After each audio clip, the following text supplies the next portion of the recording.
iştirakçılarımız, hepimizi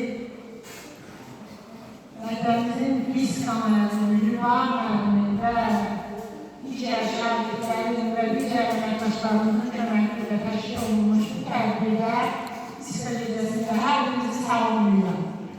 Fiska dünyada bir elmdir. Amma bu dünyadakı bəşərlik bəzən arxa plana keçir. Fiska olduqca çətin, qədər götürülü bir elm kimi davranır. Bu elmin tarihi çox əlbələrə gedir. Yəni, itirafı insanlar bu elmdən maraq göstərmişlər, əsasda başlayan hadisələri diqqətlə müşahidə etmişlər. Və təxminən eramızdan əvvəl 4-cü əsrlərə, 4-cü əsrlərə gedib çıxır bu elmin yaranması. Bu elmin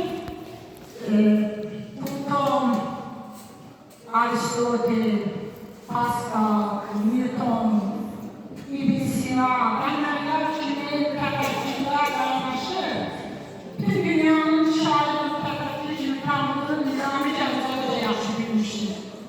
Və adı bu günlərdə dünyanın Avropa alimlərinin adı ilə bağlanan bir çox kəşflər hələ 12-ci əsrdə, onlardan bir neçə əsr qabaq, 100 illər qabaq, nizami cəmləri öz əsərlərində onları məzmə çəkmişdir və onları təsvir və tərənnüm edilmişdir. Mən sizə onun həmsəsindən Leyli və Məcnun poemasında adına rast gəlir, eləcə də Xosrov və Şirin poemasında, İskəndərnamə poemasında, ümumiyyətlə nizami həmsəsini oxuyan hər bir şəxs görür ki, bəli, doğrudan da nizami təkcə bir şair deyil, nizami həm də o fiziki qanunları öz əsərlərində ədəbi dildə deməli təsvir edilmişdir, işarə edilmişdir o fiziki hadisələrə. Mən onun Xosrov və Şirin poemasından bir parçanı sizin diqqətinizə çatdırmaq istəyirəm. Mehrabı eşqidir uca göylərim, eşqsiz ey dünya, mənim dəyərim. Eşqin suzişindən gözəl şey nə var? Onsuz nə gül gülər, nə bunu ağlar. Mağlid olmasaydı eşqin əsiri, çəkməzdi özlədən zənciri. Kəhrəbanın eşqə düşməsə canı, elə təzdə etməzdi bunu samanı. Kainatda hər şey təzdə bağlıdır. Filosoflar bunu eşq adlandırır. Doğrudan fəlsəfədən, hikmətdən, elmə qədər və bütün bunları o öz əsərlərində işarə etmişdir. Eyni zamanda onun Leyli və Məcnun poemasında yerin təkcə yerin deyil, öz o ətrafında kullanmasını, kainatdakı bütün cisimlərin, səma cisimlərinin və günəş ətrafında kullanmasını göstərmişdir. Materiyanın saxlanma qanunu, torpaqda çürüyən bədənlərimiz dağılır, dəyişir, yox olur təmizləməklə də materiyanın saxlanma qanunu bu bir işarədir. Nizami əsərləri bugün Fiska dərslərində, Fiskanın tərənnüm prosesində çox vacib bir mənbə kimi istifadə olunurlar və bugün Nizaminin əsərləri ilə öz elmin təhlilini artıq tanımağa başlayır. Nizamini deməli, bugün Fiskanı bilmək Allahı, bizi yaradanı daha yaxşı davranmaq deməkdir və Fiskanı yaxşı bilmək, Nizami kimi bir şair olmaq deməkdir. Bugün bizim müəllimlərimizin və şagirdlərimizin bircə təşkil etdiyi bu möhtəşəm gecə deyərdim. Bu möhtəşəm gecədə gələcək kəşflərə bir açar olsun, bir qapı olsun. Dünya sirlərlə doludur, deyir, vətən torpağı geniş, ananı var, dağı var. Hər möhtəşəm zirvənin min gizli bulağı var.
məsləhətiyle Türk dövri Tıp Fakültəsinə daxil oldu. Lakin təvabətə maraq göstərmədiyindən riyaziyyat və mexanika öyrənməyə başlaydı. İlk teleskopik qalerey özüdülərdi. 1923-cü yanvarın tərkibində 78 yaşında vəfat edən qalerey Florensiyadan Santa Croce Superiyasında dəfn oldu. 1993-cü ildə Katolik kilsəsi etiraf edib ki, alimi sərv və mühakimdir. Qalerey asası alim ihtiyar. Ömürlük zindana salındır desən. Belli düşdükdə zalim rüzgar. Bəlkə əl çəksən verişlərindən. Sonra çıxartdılar səni zindandan. Gördün ki, arzuman alışıb yanır. Ölüm ayağında ey böyük insan. Sən elə dedin ki, yer yuvarlanır. Sən Newton 4 yanvar 1642-ci ildə Greenwich şəhəri yaxınlığında yerləşən Christoph adlı kiçik büyüklərdən burada Denver ailəsində anadan olmuşdur. İngilis fiziki, riyaziyyatçı və kimyasıdır. Tarixdə ən məşhur riyaziyyatçılardan biridir. Newton 8-ci əsrin əvvəllərində özünün ən mühüm kitabları, təbiət fəlsəfəsi, riyaziyyat əsasları və optik məsələlər yazır. Ömürlüyə cazibə qanunu Newton elminin zirvəsidir. 1727-ci ildə vəfat edən Newton 5-ci avatlığında rəhm olunur. Onun baş başında yazılmış sözlərdə insanın görüşlüyü belə vurgulanır. Bəşər oğlanı sevinsin ki, dünyaya bir insanlar yaşayır. Asla yüksələn günəş yüzünə fikirlərin dan verir. Ta aləmdən üzü bəri, boşluq tanrının yanında insan verir. Hər insanın alın yazısında mühürlənir, edə biləcəyi yoksan verir.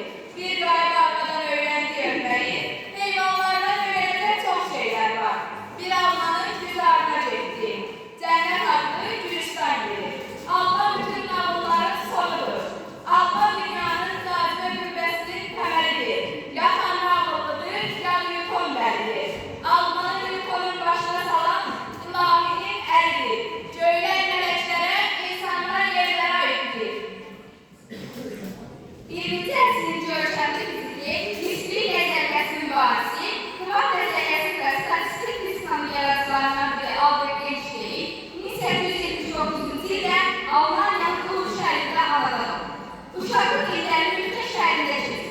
1900-cü ildə Münxen Politexnik diplomunu bitirərək riyaziyyat fizika müəllimi diplomu alır. 1905-ci ildə fizika tarixinə möcüzələr ilişimi daxil oldu. Elə həmin Einstein mükəmməl dünya elektrik əsasını təşkil edən kütlə və enerjinin yer bərabərliyi S kvadrat qarşısında əlaqəsi qanunu kəşf etdi. 1921-ci ildə Albert Einsteinlə Nobel mükafatı verildi. Einstein dünya şöyle qalib olsa da hamıya azı, təvazökar, təvazökar yol hissindən qarşıdır.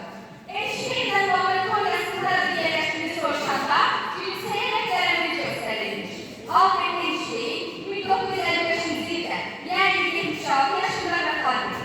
Onun teyini ölümündən sonra fiziki tədqiqatlar üçün saxlanmış və onun zehni qabiliyyətinin tədqiq edilməsinə maraq doğurmuşdur.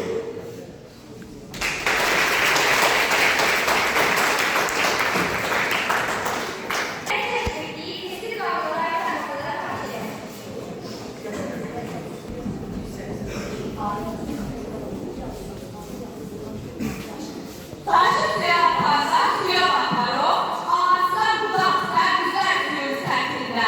İzah hardadır, hangi meyvarlığında. Yolun dərliyindən maye sürət qalır. Genişliklə isə maye çox yavaş qalır. İzah hardadır, İllərlə naqilərdə cərgən axan zaman, bəzən qısa qapanma, edir naqiləsi. İzah hardadır, Sonra yaşanır. Topa təpinlə vursa, ayağını qaldırır. Dediklə iqtidara, yenicəli qayda. İnsanlar da tanrı da. Elektrik güçlərində cisim müsbət güclənər, yəni isə müsbət mənfi güclənər. İzah hardadır? Güclükdəki əşyalar olduğu tək görünür. Şif düşəndə onlar qaydı dəyişmədən. İzah hardadır, qayda. Gəlin dostlar, öyrənək biz də fizikanı. Bəlkə kəşf etdik tapılmamış qanunları.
Suya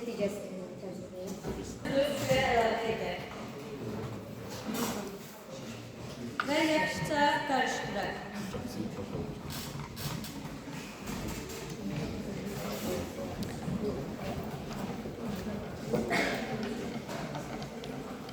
Adi su ilə duzlu suyun sıxlıqları fərqli olur. Bilin ki, biz adi suya yumurtanı salsaq, o suda batacaq. Ancaq duzlu suya yumurtanı salsaq, o suyun üzünə qalxacaq. Bunun səbəbi duzlu suyun sıxlığının daha çox olmasıdır. Buna ölü dənizi də misal göstərmək olar. Ölü dənizdə duzlu olduğu üçün insan suda batır. Verilişlər tərziklə bağlı təcrübə aparacağıq və burada tərziklə sahənin tərs və yaxud da düz mütənasib olduğunu aydınlaşdıracağıq. Şarı çöplərə bərkitsək, şar partlamayacaq. Buna səbəb sahəsinin böyüyüş, tərzikinin isə kiçik olduğu ilə əlaqədardır. Lakin sahəni kiçilsək, tərzik böyüyəcək və beləliklə şar partlayacaq. Buradan aydın olur ki, tərziklə sahə düz yox, əksinə tərs mütənasibatlıdır.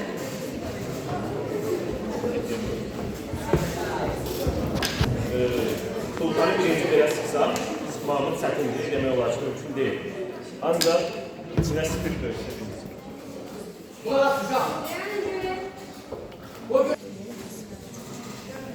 Sonra içindəki havanı yandırsaq, yandıraraq içindəki hava çölə çıxır. İçindəki yəni spirt deyil, hava çıxır.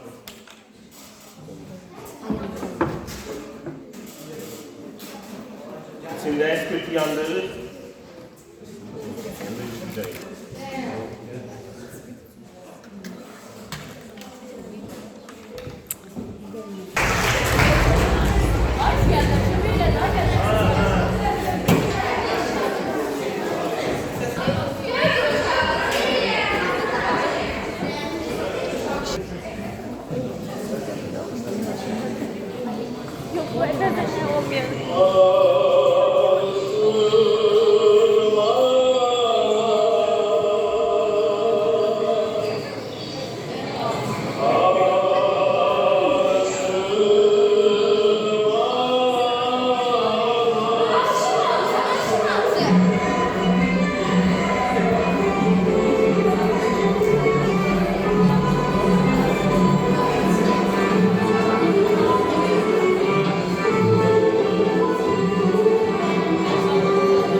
yaranmasıdır. Günəş şahı damcıda spektrin bütün rənglərinin ayırmasına baxmayaraq, biz hər damcıda bir rəng görürük. Müəyyən edilmişdir ki, günəş şahları ilə su damcılarının arasındakı bucaq 40 dərəcə olduqda bənövşəyi, 43 dərəcə olduqda isə qırmızı işıq görürük.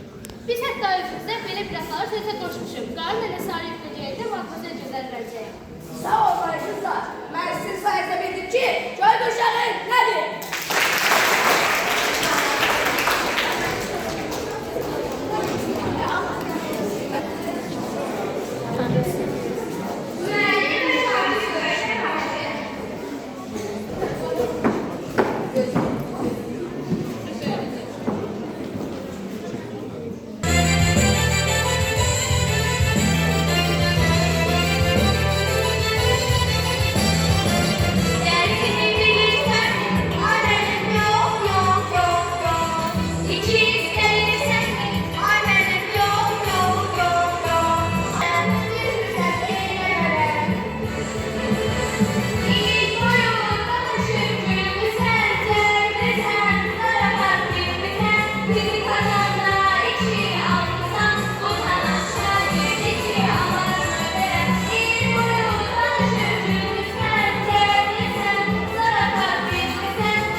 Biz razı.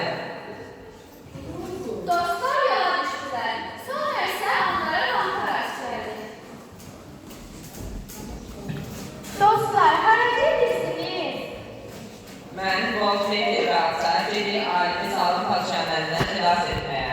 Mən dövrə qazanan və dövrəyə zəlyan şübhətini, Voltmeyri isə gəncini öldürək. Asar isə dövrəni hazır bakacaq. Siz mənsiz padişaha qalib gələ bilməyəcəksiniz. Mən işıqlı lampayam. Hər evdə, hər otaqda, hər küçədə varam mən. Mən də özünüzlə aparın, qonaqlıqda sizə yol göstərərəm. Biz razı. Bu məqamda xəbər çatır mənbəyə. Mənbə tez ələyəmə düşüb gəlir. Bildiyimə görə siz də sarayabilirsiniz. Ben de size koşuram. Ben gizli bir bakmayayım. Her bir dönemin davasını da. Ben olmasam tek zaman hiçbir dönemin dağılmaz, ele çalmaz. Biz razı.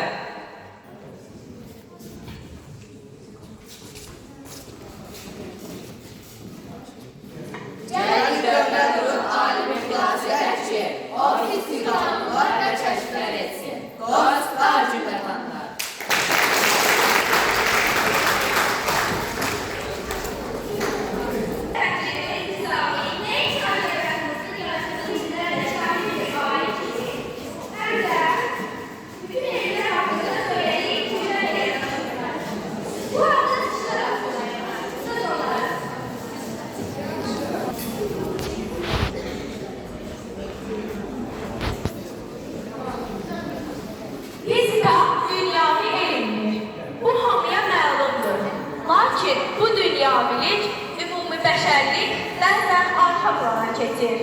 Fizika olduqca çətin, təbiət və texniki bir elm kimi qavranılır. Gec də olsa, nizami şeirləri elmi cəhətdən öz təhlilinə başlayır. Çünki nizami dünyası insanı öyrənməyə, başqalarında olduğu kimi çatdırmağa sövq edir. Maqnit olmasaydı eşqin əsri, çəkməzdi özünə dəmir zənciri. Kəhrabanın eşqə düşməsə canı, belə cəzb etməzdi quru soğanı. Dünyada gövhər var, daşman nədən mil çəkər. Bu saysız hesabsız maddələr yenə, bax gör meyl edirlər mərkəzlərinə. Bu sözlərlə şair öz dövründə elmə o qədər məlum olmayan elektromaqnit anlayışından bəhs edir və eyni zamanda ümumi dünya cazibə qanunu kimi mühüm, əhəmiyyətli qanunun varlığını sübut edir. Xatırlayaq ki, bu qanun nizami dövründən çox sonralar 1667-ci ildə Newton tərəfindən fizikada qanuniləşdirilmişdir.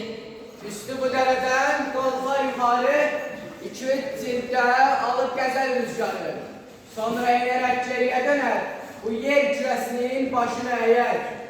Bunu deməklə şair bizi əhatə edən atmosfer qatlı bir tüstüyə bənzədir. Onun da varlığını şeirin dilində deyir. Əvvəl vardır tək bir hərəkət, onu iki yerə ayırdı sürət. Hər iki hərəkət gəlib bir yerə, əvvəlki hərəkət ayrıldı yenə. Bu üçü qoşulub bir-birinə, üçü də zahir oldu üç hərəkətdən. Üç dövrə yarandı ondakı xəttdən. Burada hərəkətin mövcudluğunu söyləyən şair ondan yaranan bərabər surətli və dəyişən surətli hərəkətində görə bilmişdir. Eyni zamanda fəza və zaman anlayışına toxunaraq toplu koordinat sisteminin mövcudluğunu aydın şəkildə göstərmişdir. Ümumiyyətlə, nizami irsində dünyanın fiziki qanuna uyğunluqlar tükənməzdir. Onu da qeyd edək ki, nizami dünyaya başqa cür gələ bilməzdir. Məhz fizikanı bilməklə dünyanın ən böyük dahisi nizami kimi şair olmaq mümkündür.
Düşmənin təxribatı öz başında saxladı. Aprel döyüşləri ilə yeni tarix başladı. Anlı qəhrəmanlar bu ovada, bu evdə, küçük oğullarınız tarix yazdı apreldə. İndi isə sözü məşqlərimizin ilk xəbərini Gülqar müəllimə verir.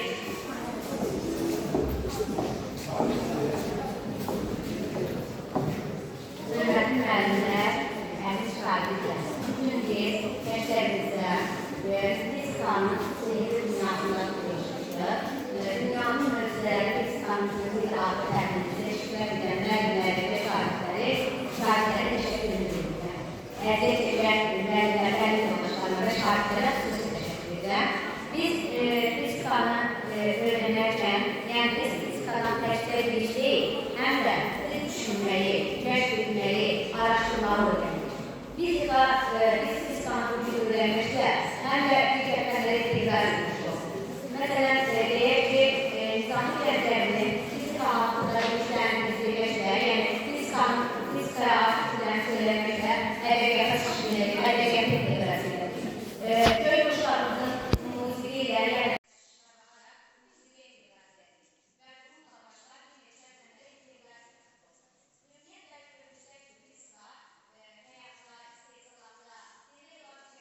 Ve her bir psikolojisinden gelme olur.